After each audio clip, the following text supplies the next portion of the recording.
Liquor Legend here. Happy Saturday morning to everyone out there. We are still in the midst of the pandemic, so I hope everybody's being safe. Baker will be opening up or start to open up the state starting the 18th or 19th, but we're going to see how that transpires, because if we've seen in the news lately, they started to open up beaches and people flocked. Forgot about social distancing. They actually opened up golf courses in Massachusetts or in some places, and they forgot about social distancing because there was groups hanging there. From what I understand, it's, this opening up of the country is not going to be a smooth transition, even though they need to. They need to get people back to work. They need to get people back in a general normality. Anyways, that's not what we're talking about today. Today's topic is about the tourist. Now, when I say tourist, I'm not talking about the person that travels, documents their travels, cuts the camera, books a hotel. Oh, no. If you've watched my videos in the past, I've coined a phrase, tourist versus the legend. And basically what that is, my mind, a tourist in this industry is somebody that's not really in it for the right reasons. And a lot of it has to do with their egos. They think they can do what us real legends already do, and they can't. So why am I talking about tourists? Well, there are people who work in the industry who just have no business being in the industry. They might get in for certain reasons. If you know your stuff, it's one thing. But when you go unchecked, a lot can happen. And I will give you an example. I knew a person who went to work for a store, and his big thing was craft beer. He liked to push the craft beer. And when he started at this store, I think the idea was he was working at the store because the owner didn't want to be there. But the guy has an affinity, he likes craft beer, so we started pushing it. And like all people who go unchecked, they tend to do way too much. Okay? And being in a situation where you're maintaining a store, if you're a manager and you have no employees, you're not really a manager, okay? If you don't have other workers, you're just an employee. You're not a manager, okay? You just happen to be there because the owner doesn't want to be there. Which, listen, if you're maintaining a store, it comes with certain things you have to keep up on. However, if the store looks like shit once you leave it, then you have to question what you really did. But going back, this person started increasing the craft selection, and it's all right to increase things, but you can't increase it to the point where you have too much stuff and you're still bringing in product, because eventually that product has a shelf date, especially craft beer. I always find it funny when these stores will promote, beer was brewed last week, and their focus is to get nothing but fresh beer. Okay? If you get all but fresh beer, eventually the beer is not fresh anymore. And how do you deal with that if you're just pushing fresh beer? So this person in particular started filling up the coolers with a lot of craft beer at this location. And eventually, he filled up so much that when he ran out of room, he started taking away from core brands. Okay? You need a happy medium when you're trying to increase one side of the business. If you're, there are some stores that focus only on tequila. So they have a huge tequila section. There are some stores that focus on wine. So they push the whole wine section. But when you're only one-dimensional, when you're only pushing one aspect of a store, you're neglecting others. And in this case, this guy started to bite into things like Sam Adams, started to bite into staples like Beck's, Heineken. It got to the point where the owner, noticing this, because I'm sure customers complained, you know, you used to have all the Sam Adams, now you've got like 3 SKUs. Customers complaining, they're going to say something to the owner, and then the owner has to step in. Now, a lot of liquor tourists hate having limitations. They hate being told no. Because once they do, they no longer look at the job as a benefit. They tend to look at the job as a hindrance. And that's when a lot of them decide, all right, maybe this isn't for me anymore. Listen, in the almost 23 years I've done this, I've been yelled at. I wasn't always as good at my job as I am now. I had to learn. Now, of course, the way I came up was a lot different than most. My first position as a real manager, I was given total autonomy. I didn't have rules. You know, outside of the owner once a year looking at the numbers to make sure that the store was on track,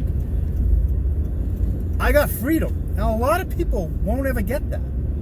And it was a learning experience because I made a lot of mistakes in the beginning. I did. It is what it is. But you learn from those mistakes. So when you get told certain things you don't want to hear, hey, listen, the money's tight in the bank, we have to watch what we're ordering, things like that, you learn from it and you try to do the best you can. I often credit myself with being a little more stingier with the store's money than even the owner. For instance, if it's slow one night and I have an employee working and I don't think it's needed that the employee has to be, I'll send the employee home. Now, of course, somebody says, well, come on. So, you know, of course, somebody says, well, you know, do that, they get upset. Listen, the employees work for the store. We don't work for the employees. So again, I have no problem sending somebody home. I have no problem cutting hours so that the business profits. And I have no problem cleaning my store and doing all the little things that most, entry-level employees will have to do. It's part of the job. Hence why during this coronavirus, I cleaned my store top to bottom. Anyways, getting back. So once the tourist gets told you have to calm down, they start to think, okay, this isn't the best job, and they start to venture. And of course, some of these tourists will go from job to job. Now, when they're looking for a new position, they will tell them all the benefits about hiring them. They will tell them how great they've been doing at their other location. And that if they had a bigger store, they can do a lot more. Again, being one-dimensional, the store will suffer. Now, this person was never really a manager. He's more of a buyer, but he finally got an agreement to another store and he moved on. And I always find it funny with circumstances like this that their reason for leaving, they'll tell a former boss the reason why they're leaving. And they won't tell them the truth. But then once they leave, they're telling people their extravagated side of the story. This and this. They'll make up a reason why they had to leave. And of course, sometimes the owner will extravagate why that person ends up not being a decent person, or that person, the owner will be like, well, he did this, but then he was doing this. So there's two sides to the coin. And you have, unless you talk to both parties, of course, one side will say something a little more than the other. The other side will say something totally opposite. But, there's always a defining line of why an employee who had some responsibility leaves. And it could be on both parts. Maybe they don't, maybe the employee doesn't like how the owner is doing things. Again, it's the owner's store. But if you're not a fan of how that owner is doing things, then you move yourself in a situation. I've done it. I had a store. I ran a couple stores at one time. I was running two, and I was helping out another one with advice and how they should go about things. And when the owner of the bigger store that I was running wanted to do something illegal, I quit. I quit that day because I am not going to degrade my abilities and my reputation in this industry because that idiot wanted to do something highly, highly illegal. So I quit. I surely did. Anyways, going back.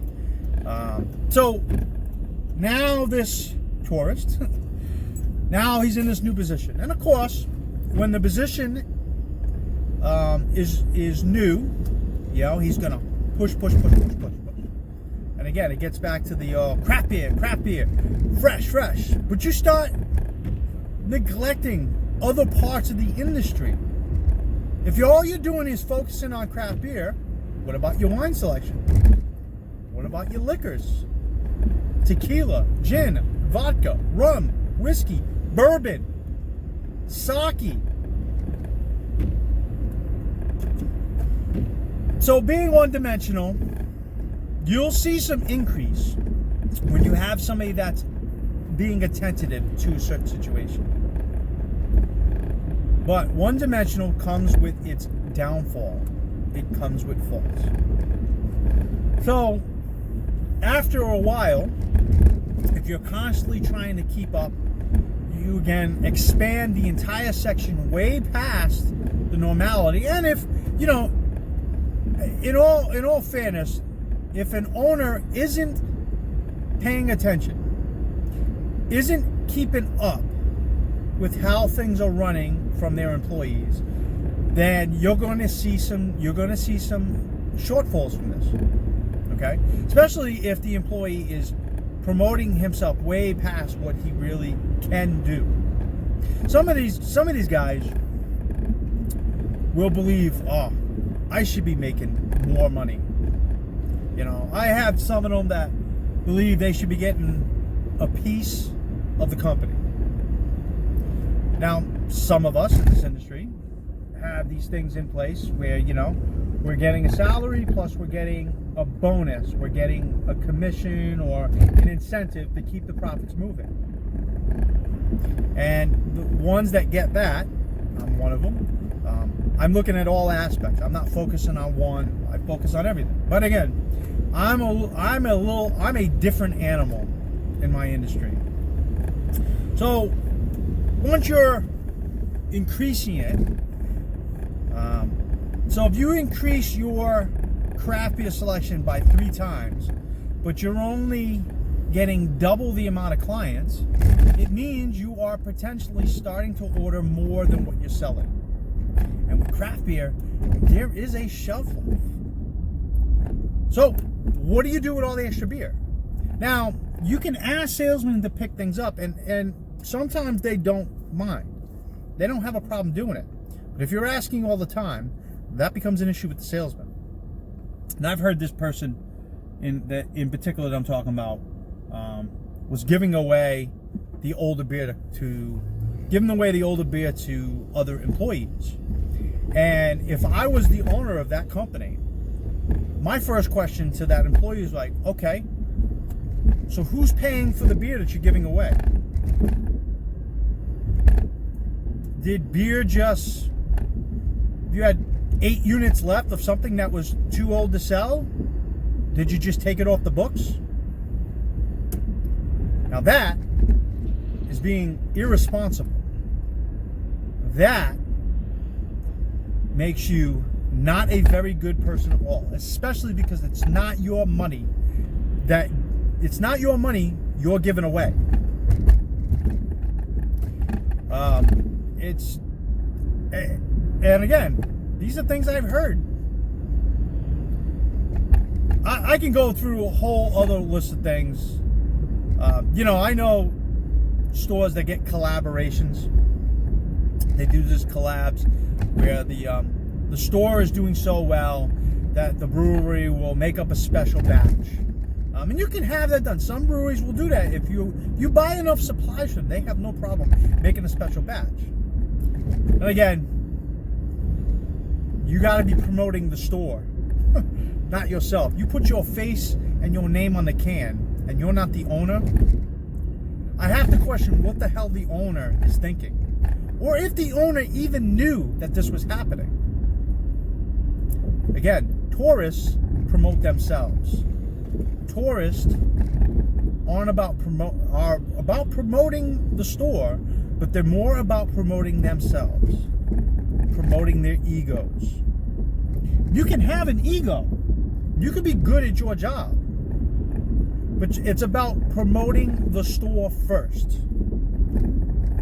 So, as you're ordering, if you have 3 times more stock than you used to, but only double stock, and this stuff's getting old, you're stuck with a problem. And this starts to be a really big problem. If you're buying it at the rate that is beyond what the store's potential can sell, and once your salesmen start to not like having to pick shit up, now what happens?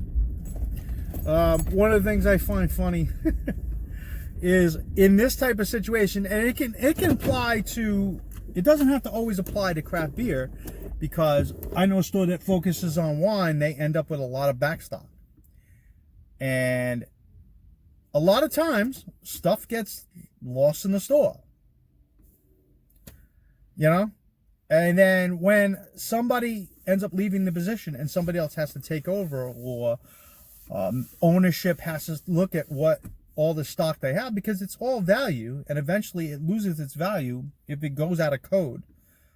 I know a guy ran a store, and when he left, the owner was going through stuff, and he found a wine that was like 5 years past his expiration date. He found Irish whiskeys that were Irish creams that were clumped up. Listen, it's all good in selling stuff. It's all good in ordering stuff. It's not good when you have product that's so old that the distributor is like, what the hell? And they're not going to pick that up. So, with how it all is, eventually, a person who's engaged in all this, buying too much, not selling enough, eventually they think that they can sell way more expensive stuff, and they start ordering needlessly. Listen, if the owner does not pay attention to what the employee's buying, then shame on the owner too, because you need to have a handle on this. You may not be an expert, but you do know what's in the account. You do know what you have to spend a month to stay profitable. I've had it happen to me. Money was tight, and I said, all right, only spend this. So I make do with what I can spend. I don't needlessly buy shit just for the sake of buying stuff. That's not how this works. And again, if you don't have limits, this is exactly the crap that can happen. And once these tourists get yelled at, the same thing happens all over again. Once they get roadblocked, they start to think, okay, maybe this isn't working out for me anymore. And on the cycle goes. It's kind of funny. I'm hearing there was beer buried in this cooler, and it's old beer. One-dimensional. Tourist. They all think they can do what I do. They can't even do a portion of what I do. Not a portion. But it applies to anything. you're good at one thing, you suck at everything else. So, but now the employees moved on. Hey, listen, if you can learn from this and grow yourself as a person in this industry, then, that's the purpose of making mistakes. But if your MO becomes you go crazy on things, you get yelled at, you move on to the next thing, you get a very bad reputation in the industry. I knew a guy that did the same thing with wine. He was a huge wine buff. Started promoting, getting all these really nice wines, but he started neglecting the other half of the wine industry, neglecting Barefoot, neglecting Sutter Home. If a customer came in and asked him where Barefoot, the guy almost treated the customer with disdain. It's kind of the same with this person in particular. If a person came in and said, hey, I'm looking for Bush, 6-pack of Bush, and it was like, yeah, it's over there, and they had disdain for him, one-dimensional. If this person was taking it upon themselves to say to salesman, nah, we're good, without checking with the owner, you're living well above your means. But again, tourist, all you ever be. Unless you can learn and grow, tourist. But anyways, just my opinion. Hey, listen, if the guy ends up getting into something much bigger and he becomes more successful, as far as I'm concerned, you failed so far. You've increased something, you made it big, you made it too big, and you faltered. And instead of sticking around and learning from the mistakes and growing, you jump ship.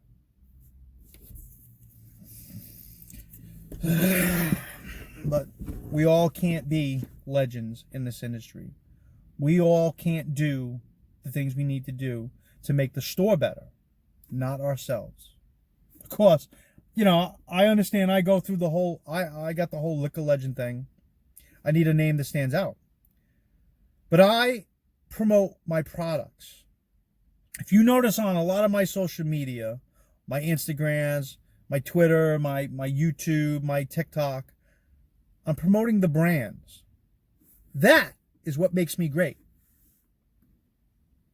Now, I make fun of people, and I have no problem calling people out. Obviously, my YouTube channel says that. But it's my own opinion, and people don't have to listen to it. But I have knowledge about my industry, and I have knowledge about people who aren't good for the industry. I'll point it out. And again, I don't wish people to have no success at all. But there are some people that are vindictive. There are stores, just the feud I had going at the beginning of the year. That guy was telling anybody who would listen, don't go to that store. Don't go to that. You know what?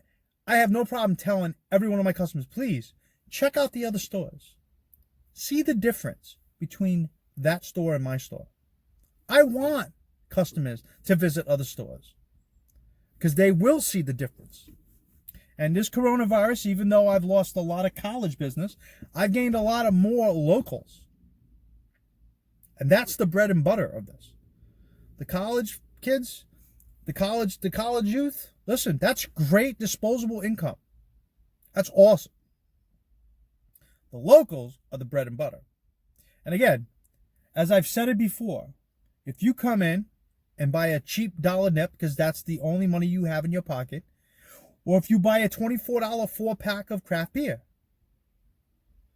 you buy a $3.99 bottle of Portuguese wine, or you buy an $85 bottle of Napa Valley Cabernet, you're treated the same in my store.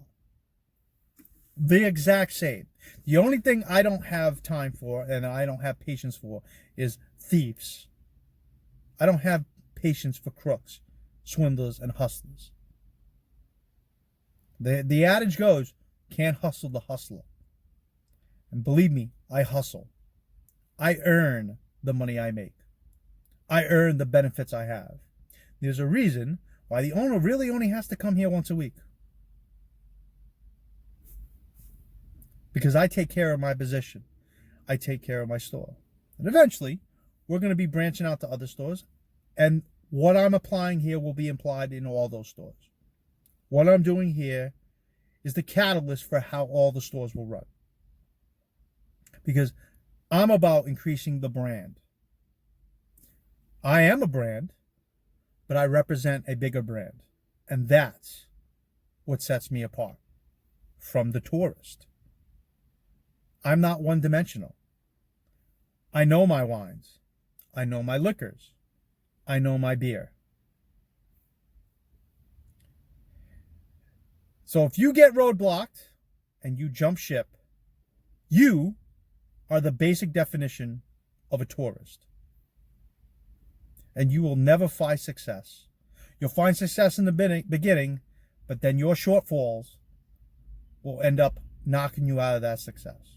So, to the person that obviously this video was about, hey, listen, if you find more success in the next thing, hopefully you learned something about your two misses in life. These two things that you've gone through, the two stores that you worked and left because it didn't work out your way. It's not always going to work out your way unless it's about the brand and not yourself. Just my opinion. Take it as you will. I personally I didn't get why all the things that were going on over there. It's not my store. But as the owner of this location, got to pay more attention when you hire these people to manage these sections. They have to be held accountable. If they're just left with an open checkbook, they will order a bunch of shit that you will never be able to sell. And after a certain amount of time, then you can't get rid of either. And it's lost profit. It's lost value. A person who's in this industry for the right reasons are all about helping the company grow past their own insecurities. They get yelled at, they learn, they adapt, and they apply it. That's the way this world works, buddy. It's the way this all works. Anyways, that's all I got today. This is the Liquor Legend. Feared by my competitors. Loved by my customers. Revered by all. Cheers.